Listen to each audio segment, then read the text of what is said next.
Chapter 3rd, Standard 7, Fiber to Fabric. What are the importance of clothes? They protect us from heat. They protect us from cold. They make us look nice and decent. Now, what is fiber? A material which is available in the form of thin and continuous strand is called fiber. There are two types of fiber, natural fiber and man-made fiber, that is also known as synthetic fiber. Now what is natural fiber? As I told you, there are two types of fiber. One is natural fiber and one is man-made fiber. The fiber which are obtained from plant and animal are called natural fiber. Examples are cotton, jute, silk, wool. As they are naturally available, so this is known as natural fiber. The fiber that are synthesized in laboratory are called man-made fiber. Example are nylon, acrylic, terylene, terry, cotton, polyester are the man-made fiber. Now, two types of natural fibers are there. One is plant fiber and other is animal fiber. Plant fibers are obtained from plant and animal fibers are obtained from animal. So, example of plant fibers are cotton, jute, and animal fibers are silk, wool. Now, the common animal fibers are wool and silk, as I already told you. Wool is obtained from many animals. Some of them are sheep, goat, yak, camel, llama, alpaca, etc. And silk is obtained from silkworm. You can see some of the photographs are there of sheep, goat, yak. They all are having hairs on their skin. Camel, llama, alpaca, and this is silkworm for the silk.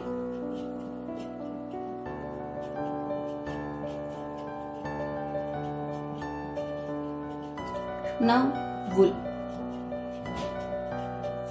Wool is obtained from hair of sheep, goat, camel, yak, rabbit, llama, alpaca and other animals.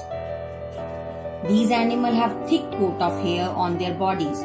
Because of the hair trap air and air is poor conductor of heat.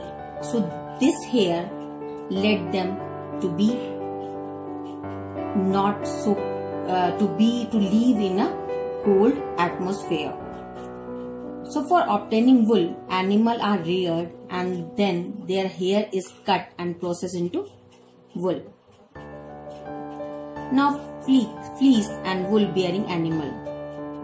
Fleece and wool bearing animal like sheep, goat, camel, yak, etc.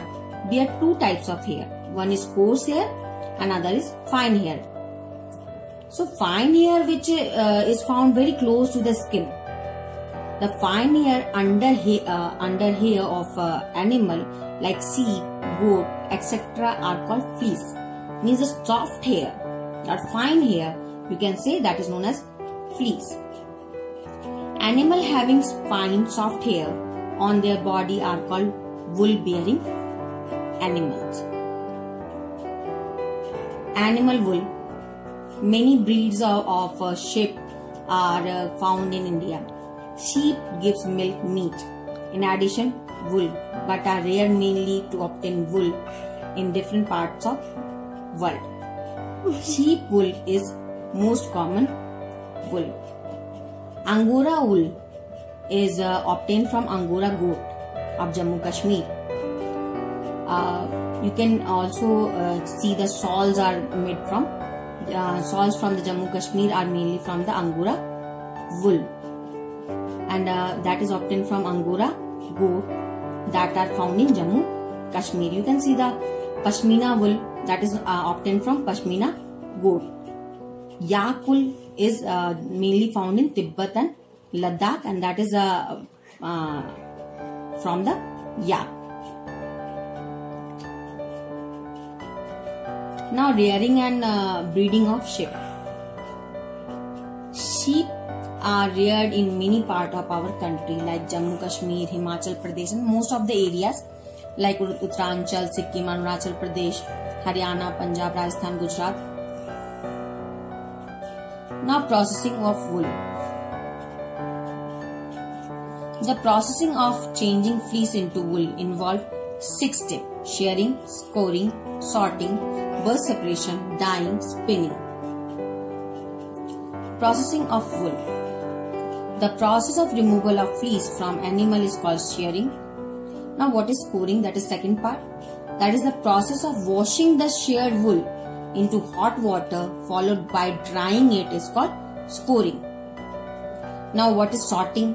The process of separating hair from the texture from the fleece is called sorting.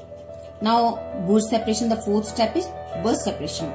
The small fluffy fibers called bursts are separated from the hairs and again washed and dried. As we washed and dried in the second process, that is scoring, and then again to the fourth process. After that dyeing is there, and then spinning is there. In the spinning you need the raw fibers are then straightened, combed and rolled into yarn.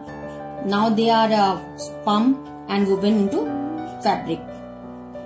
You can see the cutting of wool is doing, the person is doing with the help of machine.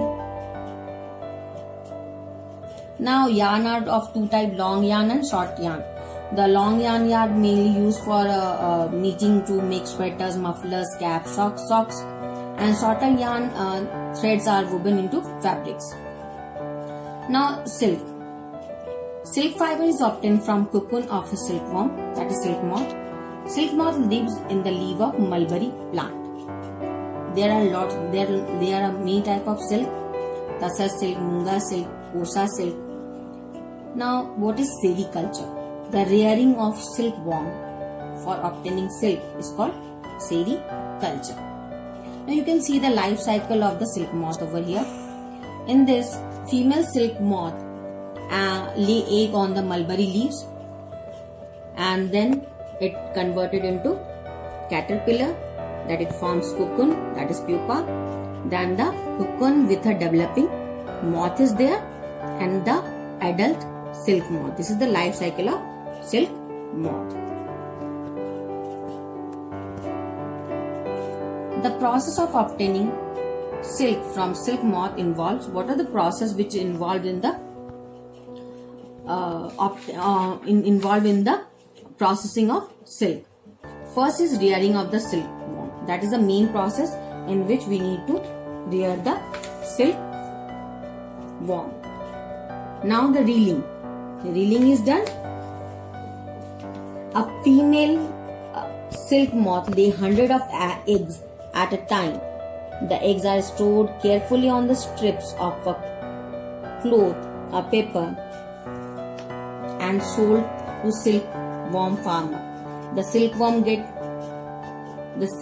farmer keep the egg under hygienic condition and under suitable condition of the temperature and humidity. The eggs are warmed to a suitable temperature for the larva to hatch from egg. This is done with when the mulberry trees bear a fresh crop of leaves. The larva called caterpillar or silkworm eat day and night and increase enormous in the size. Their size increases in the process of rearing. Now after that, the larvae are kept in a clean bamboo tray along with freshly chopped mulberry leaves. Actually, mulberry leaves is the most important as they are mainly breed in the rearing is done on the mulberry leaves. After 5 to 30 days, the caterpillar stop eating and move to a tiny chamber of a bamboo in the tray to spin cocoon. They make a small rake or twig may be provided in the tray to which cocoon get attached. The caterpillar of the silkworm spin in the cocoon inside which it develop the silk moth. So the processing of the silk is mainly done A pile of the cocoon is used for obtaining silk fiber. The cocoon are kept under the sun or boiled or exposed to steam. The silk fiber separated out. The process of taking out thread from the cocoon for use of silk is called reeling the silk. Reeling is done in a special machine which unwind the thread or fiber of silk from cocoon. Silk fiber are then spun into silk thread, which is woven into silk cloth by weavers.